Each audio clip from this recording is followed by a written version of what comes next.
शिव की काशी में कितने मंदिरों पर औरंगजेब का कहर।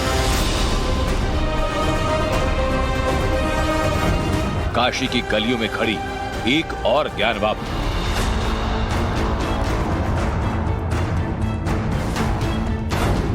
पंचगंगा घाट के किनारे औरंगजेब के अत्याचार का धरहरा।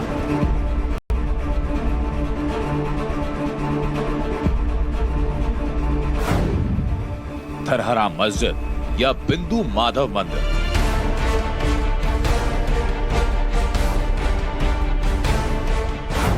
अदालत की चौखट पर ज्ञान वापी पार्ट 2। इतिहास में प्रमाण मंदिर पर कब कैसे हुआ प्रहार।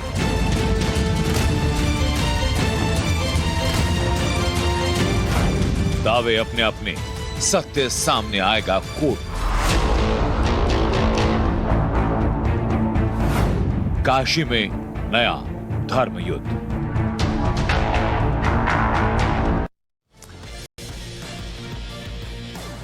तो काशी में ज्ञान वापी के अंदर जो सर्वे हुआ और उसका जो वीडियो सामने आया, उसके बाद हिंदू पक्ष का दावा मजबूत होता दिखाई पड़ रहा है। इतिहास में प्रमाण है कि वहां पर औरंगजेब ने ही मंदिर गिरवा करके मस्जिद बनवाई। और औरंगजेब ने काशी में सिर्फ शिव के साथ ही छल नहीं किया था, बल्कि विष्णु के साथ भी पाप किया था। दावा है कि काशी के पंचगंगा घाट पर धरहरा मस्जिद पहले बिंदु माधव का मंदिर था। बिंदु माधव भगवान विष्णु का ही नाम है। धरहरा मस्जिद को लेकर भी हिंदू पक्ष कोर्ट की चौखट तक पहुंच गया है। काशी का नया विवाद क्या है और धरहरा मस्जिद और बिंदु माधव मंदिर का विवाद क्या है, दिखाते हैं आपको अपनी इस एक्सक्लूसिव रिपोर्ट के जरिए।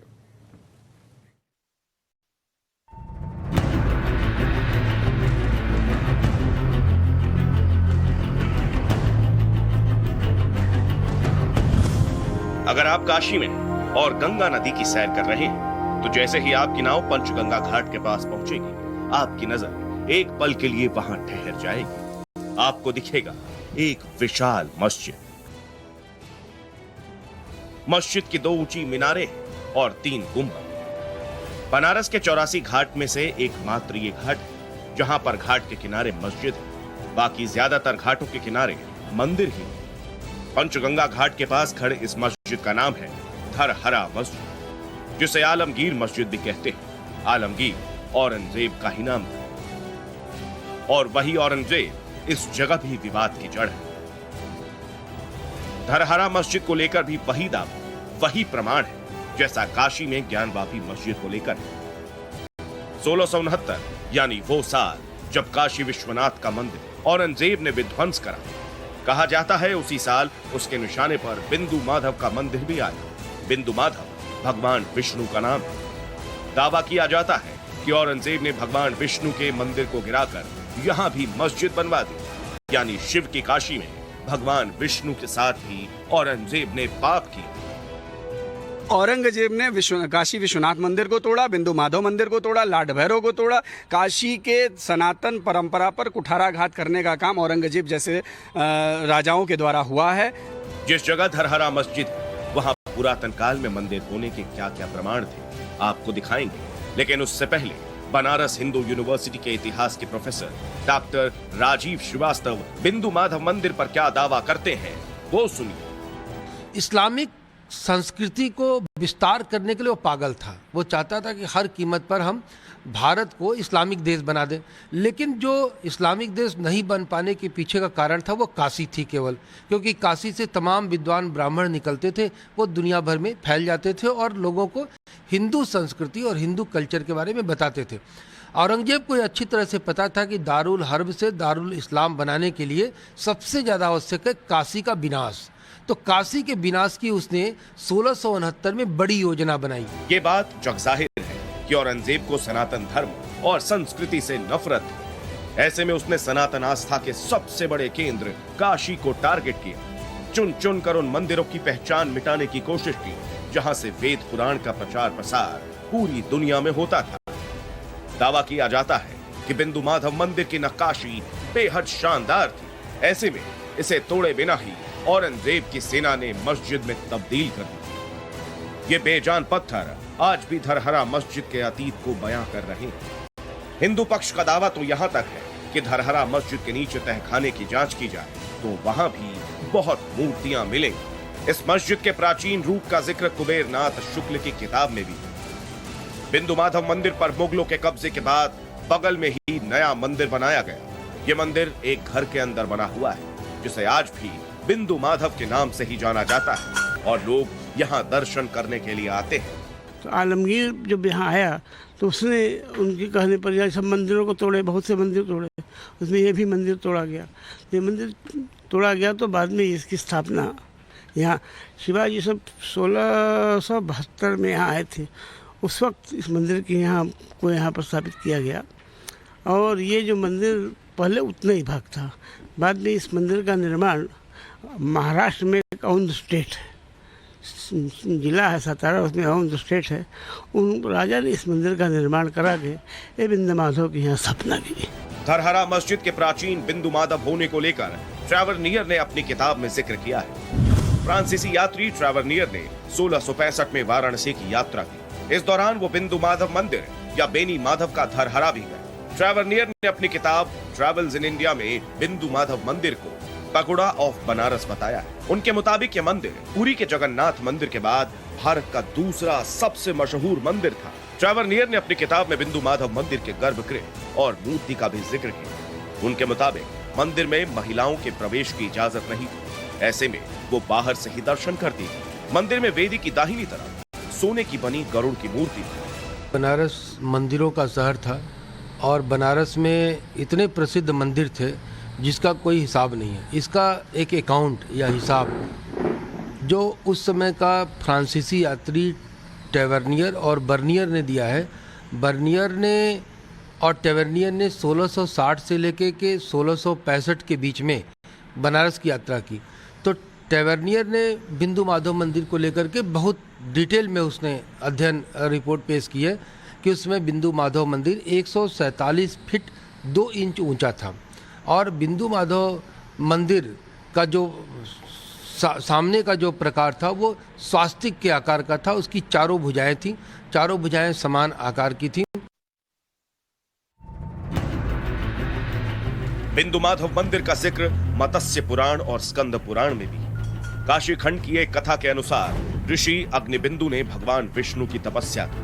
तपस्या से खुश होकर भगवान विष्णु ऋषि अग्निबिंदु के सामने प्रकट हुए और वरदान मांगने को कहा। तब अग्निबिंदु ने भगवान विष्णु से हमेशा पंचनद तीर्थ के करीब मौजूद रहने की प्रार्थना की। ऐसे में भगवान विष्णु स्वयं बिंदु माधव के रूप में पंचनद तीर्थ में स्थापित हुए। मान्यता है कि भगवान विष्णु ने ऋषि अग्निबिंदु को वरदान देते समय यह कहा था कि सतयुग में उन्हें आदि माधव, त्रेता युग में आनंद माधव, द्वापर युग में श्री माधव और कलि युग में बिंदु माधव के नाम से जाना जाएगा। यही वजह है कि बिंदु माधव मंदिर में हिंदुओं की गहरी आस्था है।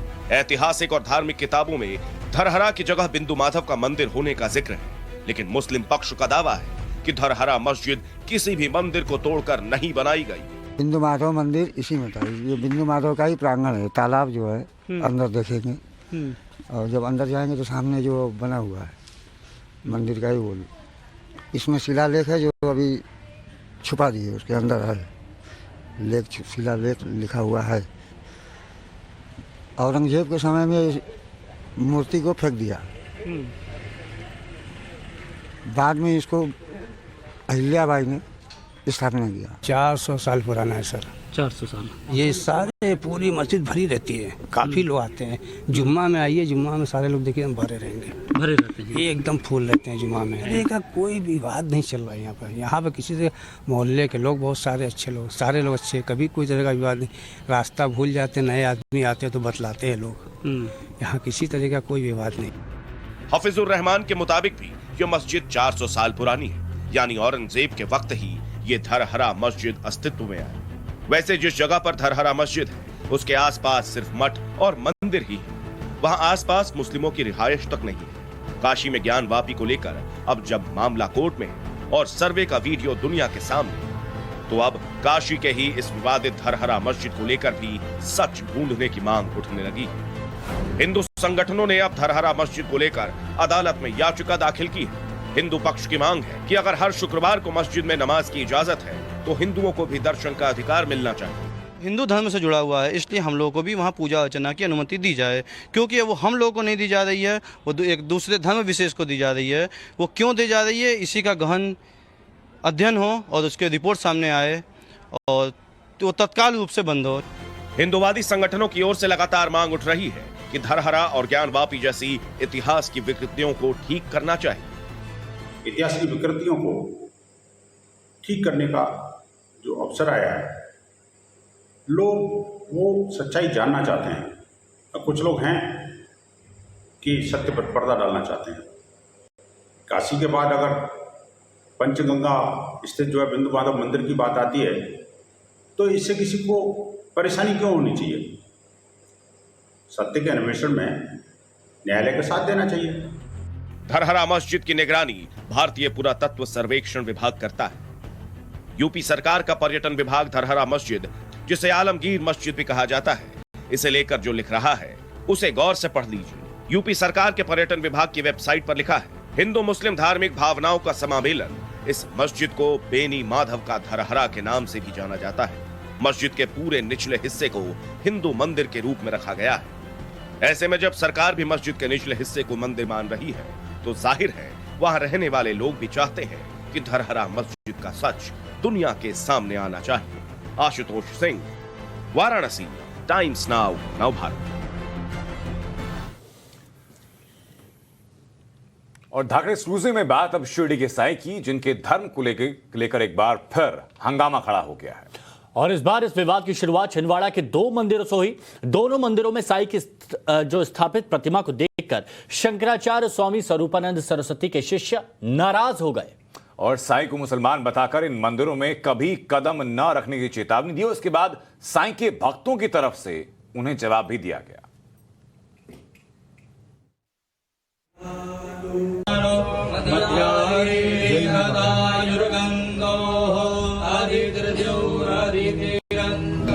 ये मध्य प्रदेश के छिंदवाड़ा में बड़ी माता का मंदिर है और मंदिर में शंकराचार्य स्वामी स्वरूपानंद सरस्वती के परम शिष्य और विशेष प्रतिनिधि स्वामी अभिमुक्तेश्वरानंद 26 मई को दर्शन करने पहुंचे थे।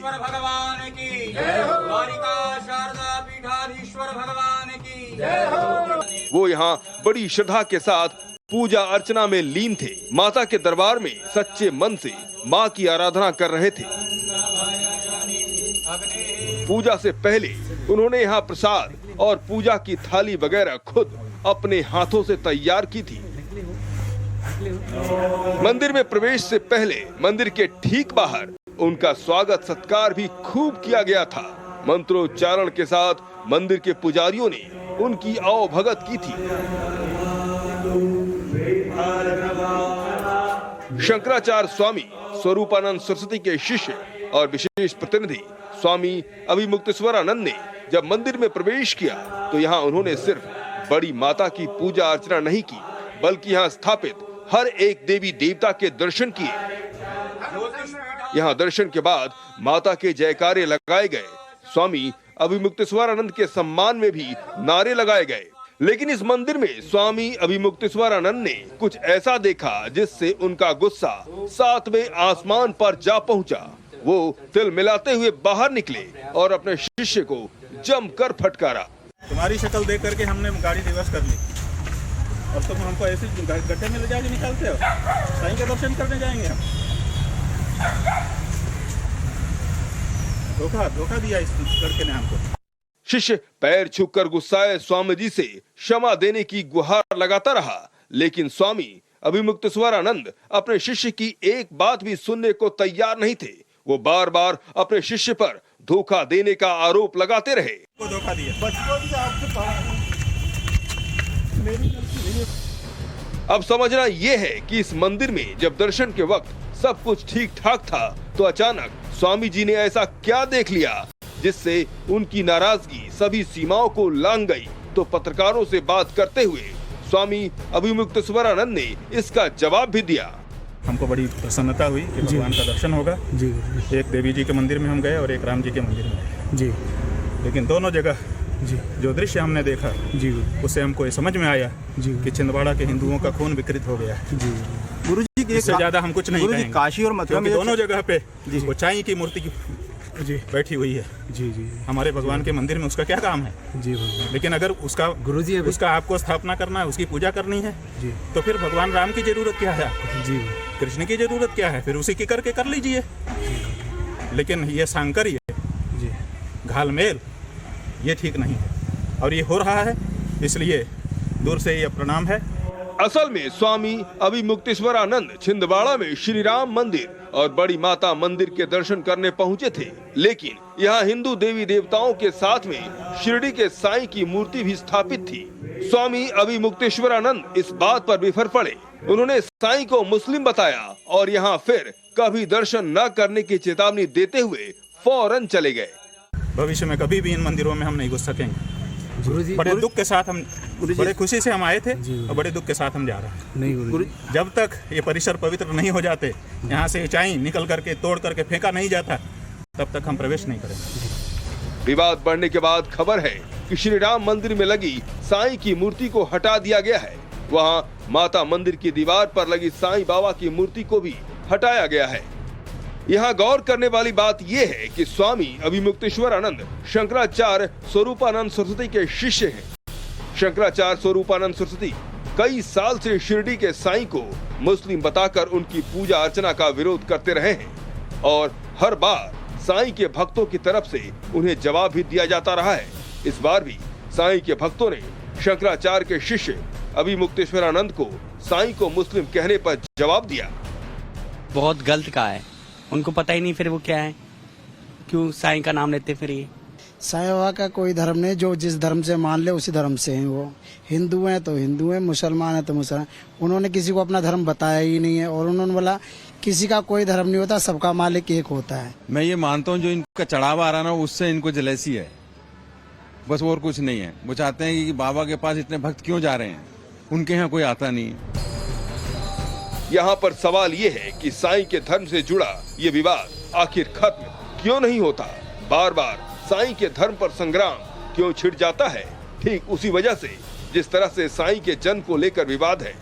शिरडी में कुछ लोगों ने अकीदत में उनका मज़ार बना लिया और उनकी पूजा शुरू कर दी। उसके बाद में फिर उनकी मूर्ति बना ली गई, फिर मूर्ति पूजा शुरू हो गई। तो ये शिरडी साईं बाबा मुसलमान थे, इसमें कोई इख्तलाफ किसी तरह का नहीं है। वैसे उन्हें हिंदू या मुसलमान साबित करने वालों के अपने अपने तर्क हैं और उन तर्कों को गलत साबित करने वाले तथ्य भी हैं। लेकिन साईं एक संत या फकीर जरूर थे और ये भी सच है कि एक संत या फकीर का कोई धर्म नहीं होता। Bureau report, times of Navbharat.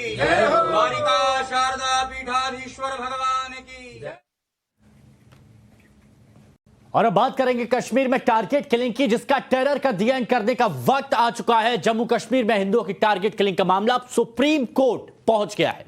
Supreme court में याचिका दाखिल करके मामले का स्वतः संज्ञान की मांग की गई और सुप्रीम कोर्ट में यह याचिका वकील विनीत जिंदल ने दाखिल की है।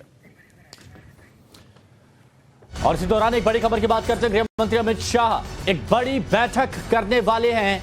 जम्मू कश्मीर में सुरक्षा पर बैठक करेंगे, जिस तरह से टारगेट किलिंग जम्मू कश्मीर में हो रही है।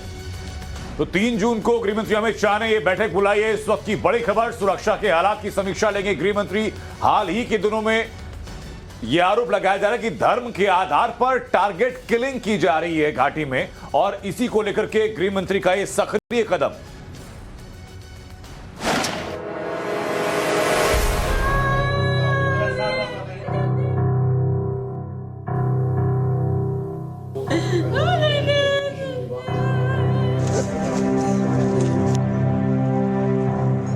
कश्मीर में अध्यापिका रजनी बाला ने हिंदू होने की कीमत चुकाई।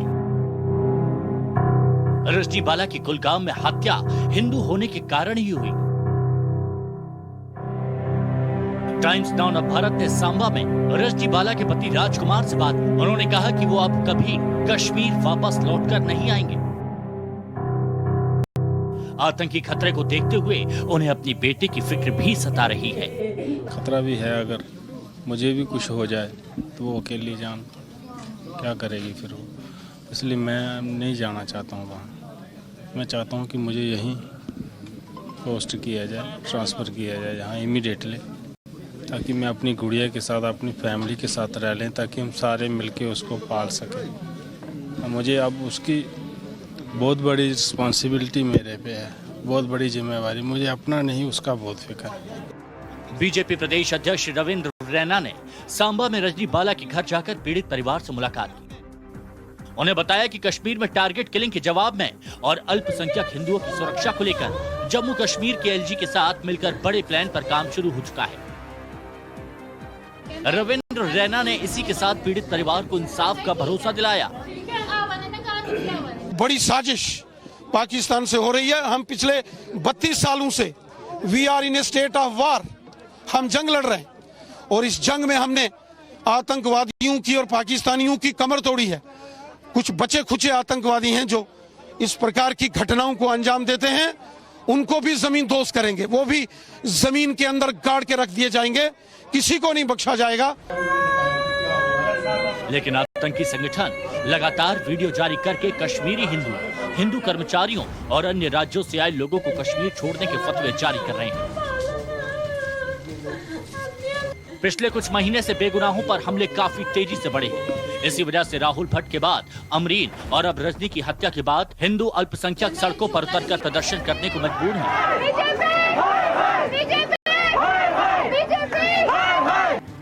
कुछ हिंदू अल्पसंख्यक तो ऐसे भी हैं जो अब घाटी से पलायन करने के बारे में भी सोच रहे हैं। हमें जम्मू जाने के लिए सभी मास माइग्रेशन के लिए हम तैयार हो रहे हैं। कश्मीरी हिंदुओं को 2022 में 90 के दशक वाली साजिश का डर सता रहा है। वहीं यह पूरा मामला सियासी भी बनता जा रहा है। कांग्रेस के पूर्व अध्यक्ष राहुल गांधी ने पिछले कुछ दिनों में हुई टारगेट किलिंग का मामला ट्विटर पर उठाकर पीएम मोदी पर तंज कसा, तो दिल्ली के मुख्यमंत्री अरविंद केजरीवाल ने भी इसी बहाने केंद्र सरकार पर सवाल उठाए। वे लोग हमने किसी करीबी को जब मरते हुए देखते हैं और फिर जब वे इसके खिलाफ आवाज उठाने की कोशिश करते हैं तो उनकी आवाज को दबा दिया जाता है। ये कैसा न्याय है? हालांकि इस बीच सरकार भी टारगेट किलिंग को लेकर जबरदस्त एक्शन में है। बड़ी खबर यह है कि जम्मू कश्मीर के एलजी ने कश्मीरी हिंदुओं की सुरक्षा के मद्देनजर एक उच्च स्तरीय बैठक की, जिसमें उनकी तरफ से एक बड़ा फैसला किया गया। फैसला यह है कि अल्पसंख्यक समुदाय से जुड़े पीएम पैकेज के कर्मचारी जो कि कश्मीर डिवीजन में ड्यूटी करते हैं, उन्हें तुरंत सुरक्षित जगहों पर ले जाया जाएगा और ये प्रक्रिया 6 जून से पहले ही पूरी कर ली जाएगी। सरकार घाटी में रह रहे कश्मीरी हिंदुओं की सुरक्षा को लेकर फिक्रमंद है।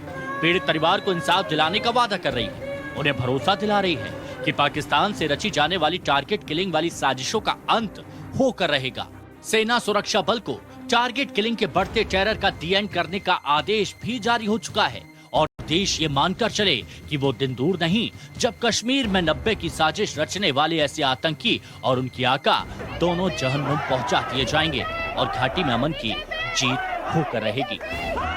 सांबा से प्रदीप दत्ता के साथ bureau report, times now Bharat.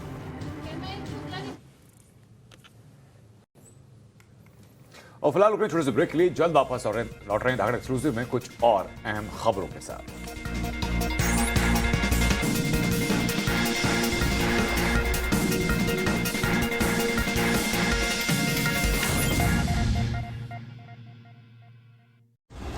Powered by विमल।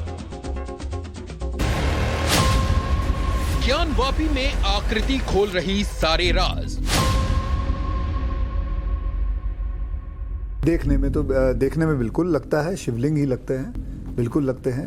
हमने कहा था कि वहाँ पे हिंदू देवी देवताओं के चिन्ह हमें पूजा का अधिकार दिया जाए और वो सारे चिन्ह आज आप सबको दिख रहे, सबके सामने हैं। दुनिया ने माना आकृति ही आदि विश्वेश्वर।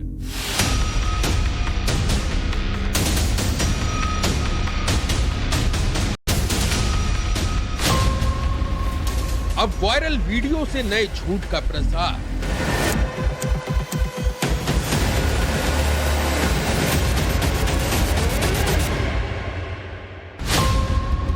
मुस्लिम पक्ष के वीडियो से फिर उठे सवाल।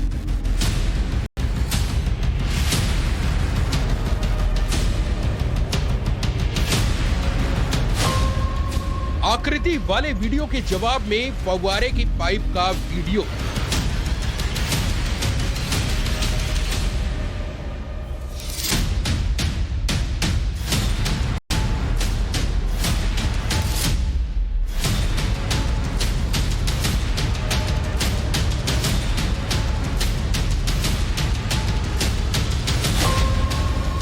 वजू खाने की आकृति में ये पाइप फिट होगी?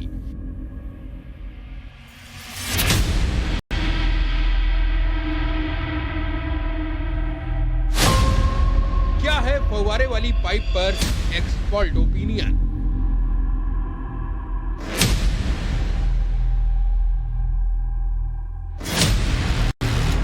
मुझे इस बात का विश्वास है कि वादी न्यायालय में साबित कर सकेंगे कि यह शिवलिंग है, फव्वारा बिल्कुल नहीं। फव्वारा चला नहीं, फिर पाइप कहां से आई?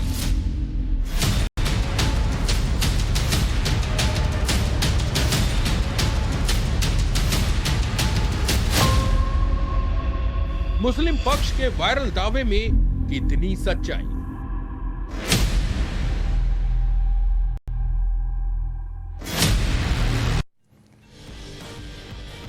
काशी के ज्ञानवापी परिसर में मौजूद वजूखाने में मिली जिस आकृति को हिंदू पक्ष शिवलिंग बता रहा है, उसे लगातार फव्वारा साबित करने की कोशिश हो रही है। और अब नया क्या है, अब जब ज्ञानवापी में हुए सर्वे का वीडियो और तस्वीरें पब्लिक डोमेन में आ चुकी हैं, तो एक फव्वारा सिस्टम का वीडियो भी वायरल हो गया है और यह दावा किया जा रहा है कि ज्ञानवापी के वजूखाने में इसी ही तरह का फव्वारे का एक सिस्टम लगा हुआ है। और बिल्कुल इस वायरल वीडियो की हमने पड़ताल की और इस पर एक्सपर्ट से भी बात की, लेकिन पहले आप देखिए इस वायरल वीडियो में आखिर है क्या जिसमें दावे अलग किए जा रहे हैं।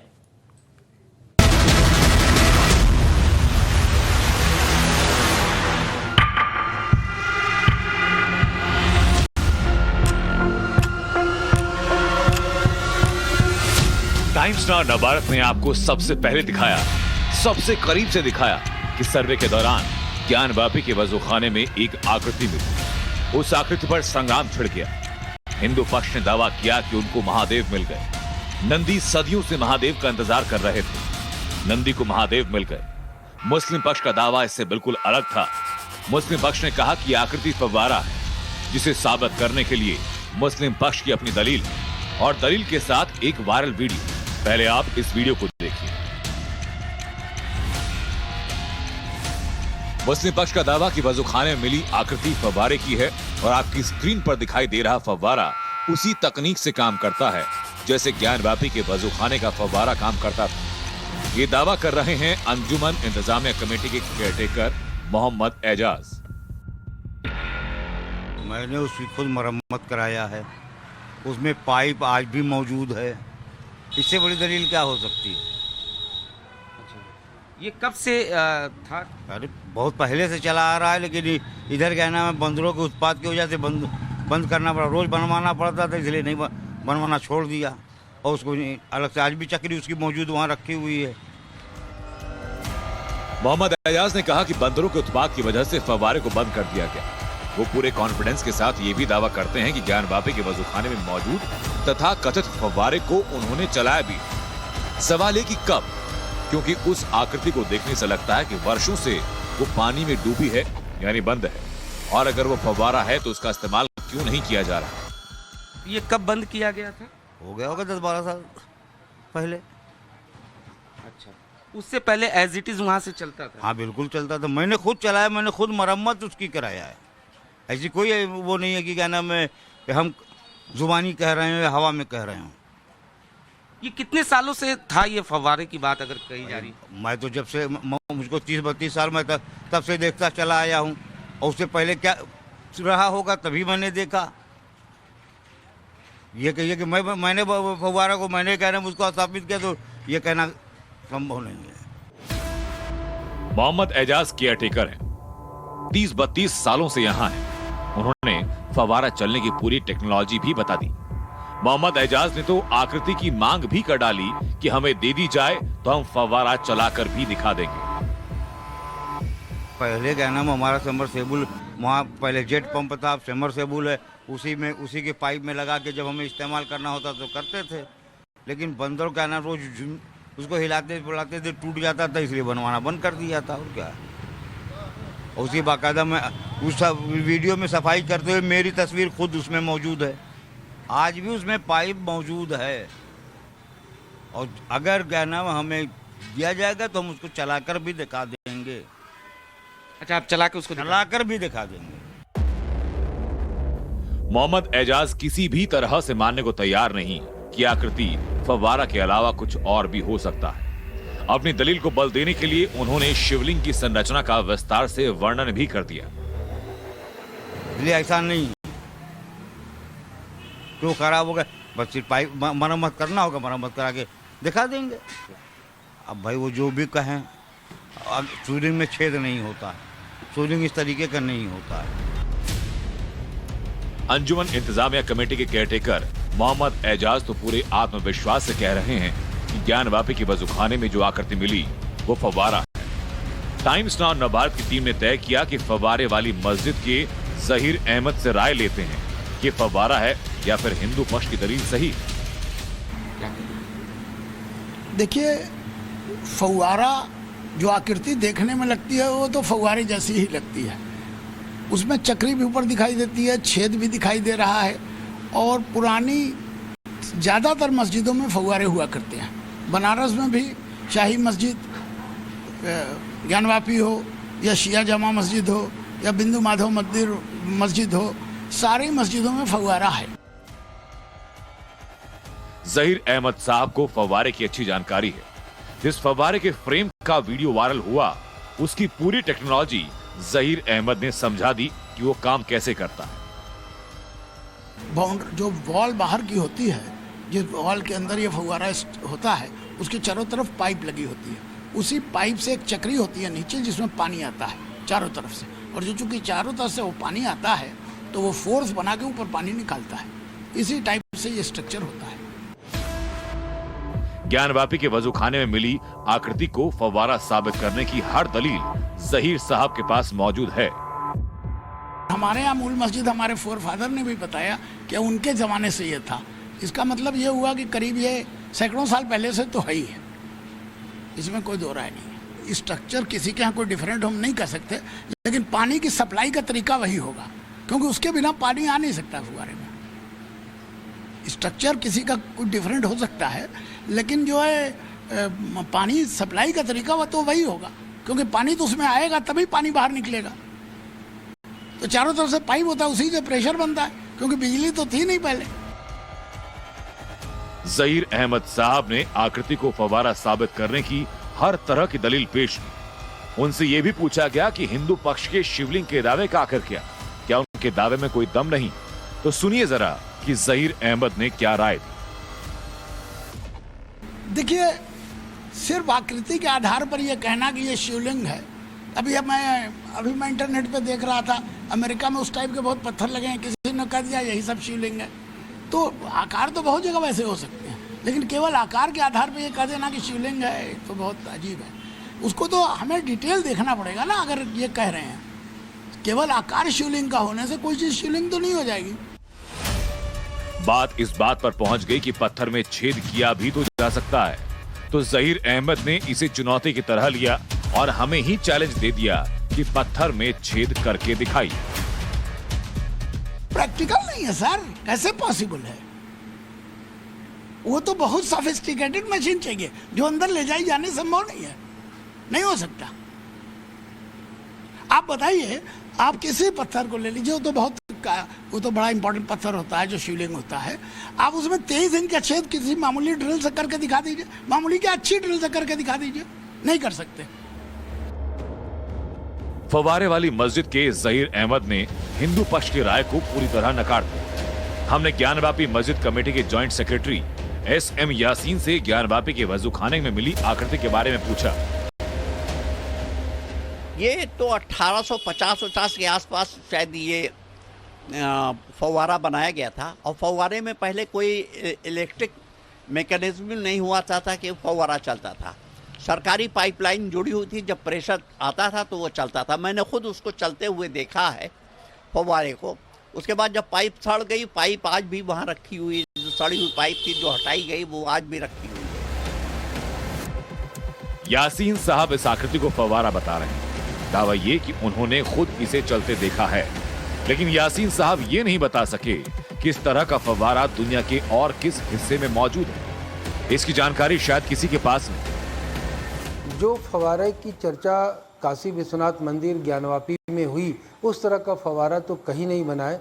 अगर कहीं कोई फव्वारा बनाता भी था तो उसका स्वरूप शक्ल एक अलग तरीके का बनता था, नीचे से निकलता था और ऊपर चारों तरफ से पानी निकलने का स्थान बनाया जाता था। मतलब उसको देखने से फव्वारे से ऐसा पानी निकलता था जैसे लगता था कि वो रिमझिम बरसात की तरह हो रही हो, लेकिन एक जगह से पानी निकलने का स्रोत इस तरह का फव्वारा उसको नहीं कहा जा सकता है, बल्कि अगर वो जल स्रोत का माध्यम हो तब तो वो ठीक है। सर्वे हो चुका है, दोनों पक्षों के अपने अपने दावे हैं। हिंदू पक्ष कहता है कि उनके महादेव मिल गए और मुस्लिम पक्ष का दावा कि वो फव्वारा तय करना वाराणसी की अदालत को कि हिंदू पक्ष का दावा सही है या फिर मुस्लिम पक्ष का। वाराणसी से आशुतोष सिंह के साथ अनुज मिश्रा, टाइम्स नाउ नवभारत। तो देखिए, ज्ञानवापी मस्जिद के वजूखाने में कुएं के अंदर जिस फव्वारे के होने का दावा किया जा रहा है वो दावा तकनीकी तौर पर भी मजबूत नहीं है और इसकी कई वजह है। वो वजह अब हम आपको यहां पर बताते हैं। वो वजह है आपको जाननी बहुत जरूरी है और एक एक करके वो सारी वजहें आपको बताते हैं कि तकनीकी खामियां क्या क्या सामने आ रही हैं। पहली तकनीक हम आप देखिए कि पहली वजह कि फव्वारे के आसपास पानी की पाइपलाइन दिखाई नहीं पड़ रही। दूसरी वजह यह कि फव्वारे को चलाने के लिए ज्यादा प्रेशर की जरूरत होती है। आप और हम सब जानते हैं कि अगर पानी का बहाव, पानी का प्रेशर तेज नहीं होगा, अगर मोटर नहीं चलाई जाएगी तो फव्वारा नहीं चलेगा। और उस जमाने जब मोटर नहीं होती थी तो यानी पानी का बहाव, पानी का प्रेशर तेज होना चाहिए था। हाँ, और बिल्कुल अनंत, ये भी अगर मोटर नहीं है तो फिर पुराने जमाने में फव्वारे को चलाने के लिए किसी बड़े पानी की टंकी को ऊंचाई पर रखा जाता है जिससे ज्यादा प्रेशर बनता है और उसी प्रेशर से पानी फव्वारे के जरिए बाहर आता है, जैसा कि आप यहां पर देख भी रहे हैं।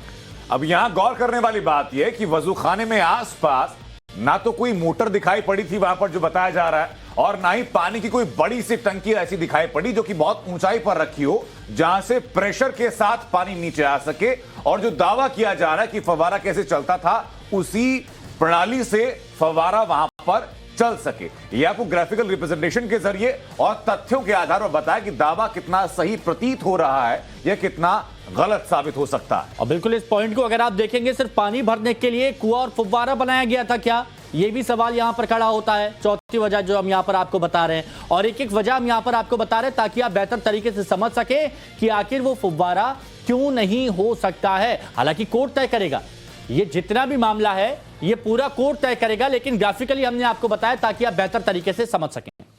तो ये ग्राफिकल रिप्रेजेंटेशन आपके सामने आया। हमारे साथ कुछ खास मेहमान जुड़ चुके हैं। बीआर मनी साहब हमारे साथ जुड़ चुके हैं, आप पूर्व एडीजी रहे हैं आर्कियोलॉजिकल सर्वे ऑफ इंडिया में, और विपुल आहूजा हमारे साथ हैं, कंसल्टेंट हैं, सिविल इंजीनियर हैं। बहुत बहुत स्वागत आप दोनों लोगों का। शुरुआत मनी साहब मैं आपसे करना चाहूंगा कि जो एक पक्ष की तरफ से, मुस्लिम पक्ष की तरफ से अपने दावे को मजबूत करने के लिए कहा गया कि भाई ये एक स्ट्रक्चर है, वो संभवतः आपने स्ट्रक्चर देखा भी होगा जिसमें कि एक गोल पाइप बीच में लगा हुआ है और उस पाइप को बीच में से जॉइंट किया हुआ है, बीच में फव्वारे की नली लगाई हुई है।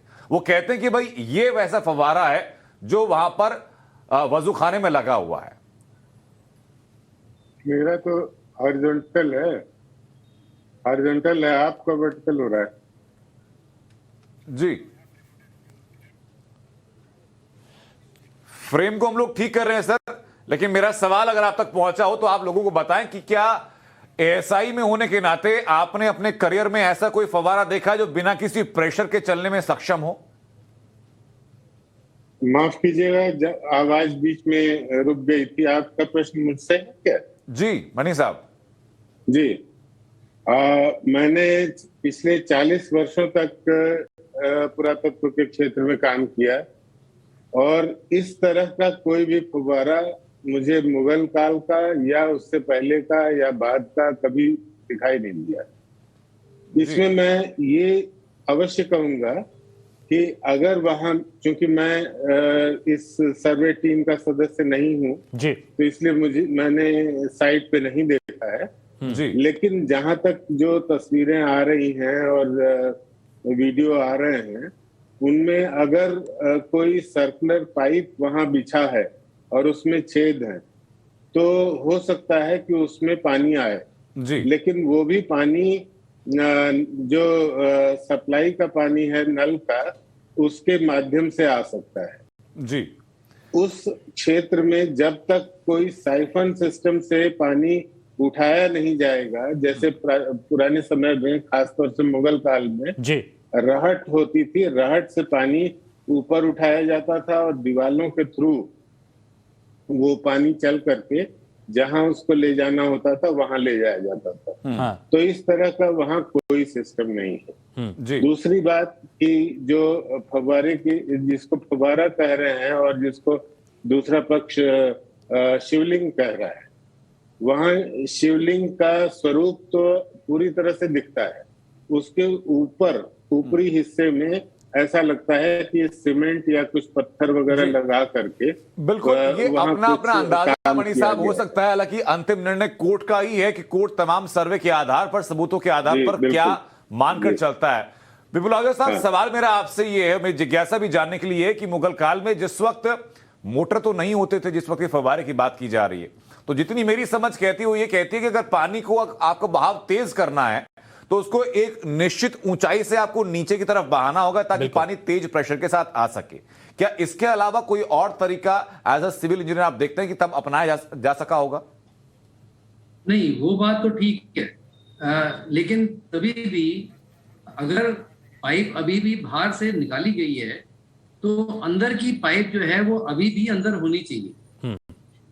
तो मैं तो ये सुझाव दे सकता हूँ कि इसकी आजकल बहुत आराम से नॉन डिस्ट्रक्टिव टेस्टिंग बोलते हैं, जैसे कि बिना उसको तोड़े हुए जो है बाहर से एक्सरे करके और वो पाइप का मुआयना किया जा सकता है कि पाइप उस कंक्रीट या उसके अंदर है या नहीं है। पत्थर, पहली बात अगर पत्थर है तो मुश्किल है होना, पर तभी भी ये एक्सरे करके चेक करा जा सकता है कि पाइप क्या अभी भी उसके अंदर है या नहीं जी। ये सामने बात आ जाएगी। और जो बिल्कुल यही तो समझ नहीं आ पा रहा कि किस तरह की इंजीनियरिंग उस वक्त की गई थी और अभी जो दावे किए जा रहे हैं, जमीन आसमान का अंतर उनमें नजर आ रहा है। आप दोनों का ही बहुत बहुत शुक्रिया हमारे साथ जुड़ने के लिए। तो माउंट एवरेस्ट से बहादुरी का एक ऐसा वीडियो सामने आया जिसकी लोग जमकर सराहना कर रहे हैं। प्रयागराज में तैनात इंडियन एयरफोर्स के विंग कमांडर विक्रांत उनियाल ने 21 मई को माउंट एवरेस्ट फतेह किया। आजादी के अमृत महोत्सव के मौके पर उन्होंने माउंट एवरेस्ट फतेह करने के बाद तिरंगा फहराया और राष्ट्रगान गाया। भारतीय वायुसेना के विंग कमांडर विक्रांत उनियाल 8,849 मीटर पर राष्ट्रगान गाते हैं, जहां सांस लेना भी मुश्किल होता है।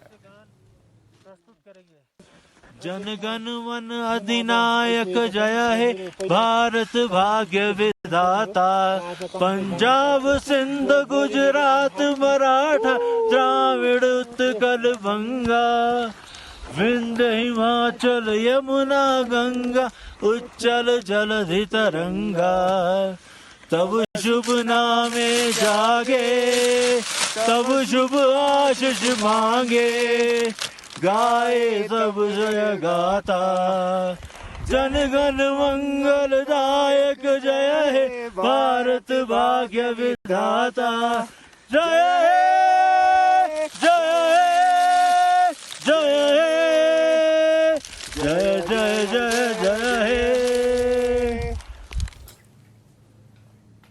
और आइए अब करते हैं टॉप 50 न्यूज का।